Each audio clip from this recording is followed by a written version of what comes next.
How to get rid of your heartburn naturally. Coming up.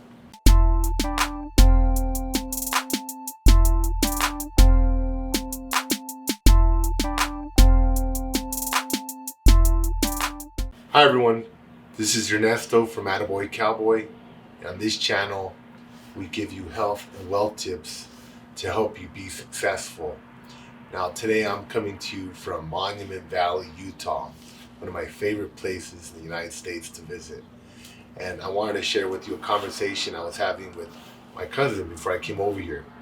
She was talking to me about her Gerd, gastroesophageal reflux disease, or heartburn. It's probably one of the most common problems that people often have. It's also one of the easiest to treat. So basically, let me explain to you what's happening. First, let's start with what it is. It's basically an overproduction of acid in your stomach. As you have this overproduction of acid, sometimes it starts creeping up your esophagus. It can even come up into your mouth or your throat. And it's very uncomfortable. It burns. So think about your stomach when you eat something. If you eat an apple or an orange or a piece of lettuce, it's easy. You can tear that up with your hands. But think about eating like a piece of chicken or a steak. You can't really rip that with your hands if you want to. The tissue's too thick. So when it gets into your stomach, it's kind of the same thing. Your stomach has to produce extra acid to break it down so you can extract the nutrients from it.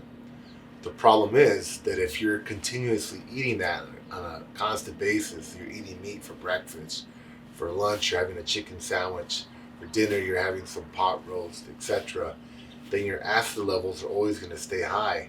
You're always going to have that acid creeping up into your esophagus. Now, one of the problems is that your stomach is made to contain that and withstand the strength of that acid. Remember, it's acid. If I were to put it out on a countertop or on a piece of paper or something, it would eat right through it. But your stomach is specially designed to help prevent that. The issue is when it creeps up into your esophagus, those cells aren't really made to withstand that type of acidity. So it starts to damage it. You'll get burning. That's when you get that feeling they call heartburn. After you eat dinner and you're like, oh, I got heartburn, and people take some, heartburn medication or some antacids or something like that. And that may work in the short term. The thing is that if you're continuously doing that, you're going to start to have other health problems. Remember, all people are different.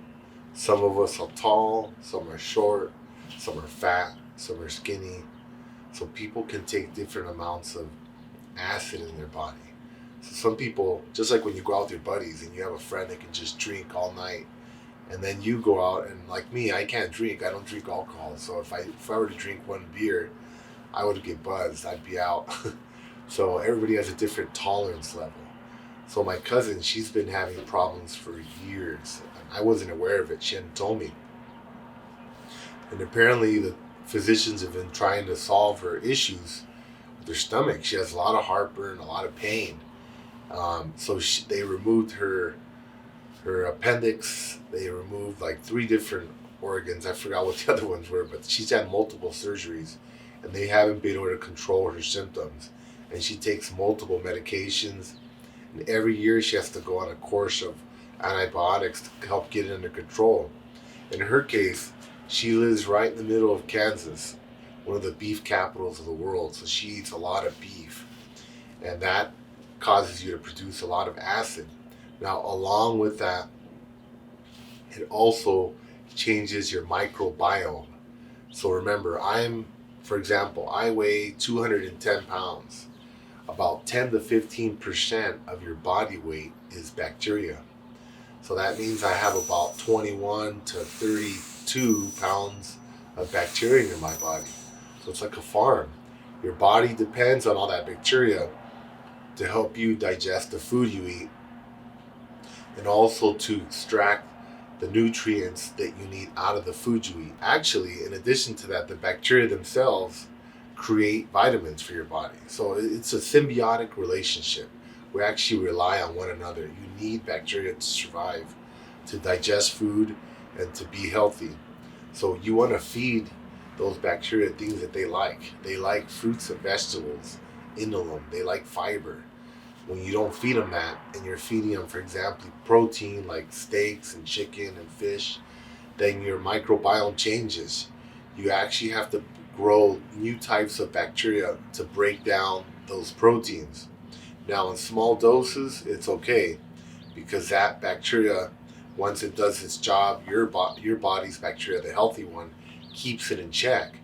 If you eat a lot of meat, then what happens is that bad bacteria, which usually accompanies eating meat or meats, chicken, fish, pork, beef, starts to grow out of control.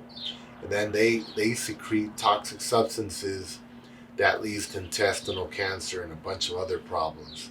So you want to keep that colony in check by eating lots of fiber. So in my cousin's case, a simple solution.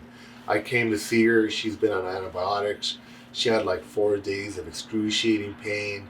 She couldn't sleep at night. She has a ton of heartburn. She had put some bricks underneath her bed so that the head of her bed was sticking up, so that way she wasn't laying down flat. Otherwise, the acid flows upward into her esophagus and it wakes her up at night and it's just burning. That's a good strategy to use. If you have heartburn, you can just get some bricks and put them under your headboard and lift the top of your bed so you're kind of at an angle. That'll help you some. But the best thing to do is just to reduce your protein and eat more fiber. So in her case, we just took her off meat for a few days, and immediately, day one, all her pain went away. She slept better, she went to the restroom better, everything was better. So she's actually on her 4th day now of being on a plant-based diet. Now, she may eat meat occasionally, but in her case, because of all the damages she's had and all the health problems, it'd probably be better if she restricted it severely, maybe once a week, once a month, or not eat it at all if she can avoid it. And that's what's something that she's exploring right now. She went to the store. We got some sausages and some other food that are made out of plants. They're plant-based, and she's experimenting with those foods right now. She's learning. So, again, if you're someone that's having chronic heartburn or other types of intestinal problems, consider going on a plant-based diet. That's the easiest way to treat it. Give yourself a lot of fiber. Take some peppermint oil, that helps calm it. And another strategy I like to recommend to patients is if you're going to eat a piece of meat, chicken, fish, pork, beef, and you want to make sure it doesn't affect you, you don't get sick, get some baking soda and put it in a glass. Get like 2 tablespoons and mix it in a glass of juice or your coffee or whatever it is you're drinking. Baking soda doesn't really have much flavor. It sounds kind of nasty, but if you just mix it in a glass of water or some juice and drink it, that baking soda will help naturally lower the acidity of your stomach. So it'll help with that digestive process so you don't overproduce acid and get sick. Now, that'll help control the symptoms so you don't feel sick. But again, you still have that meat sitting in your stomach. So it's actually going to prolong the digestion, which may not be that big of a deal. It may just prolong it over a few hours and may not have any effect on you. But it is going to prolong it, so you're going to feel full a little bit longer. You might feel a little bit of bloating. No big deal. But it's much better than having that acid. So again, try using baking soda to control those symptoms. If you have heartburn, try drinking baking soda. That'll help lower the acidity in your system and help you feel better. Okay, thank you again for listening. And from Monument Valley, Utah, this is Attaboy Cowboy. Thank you.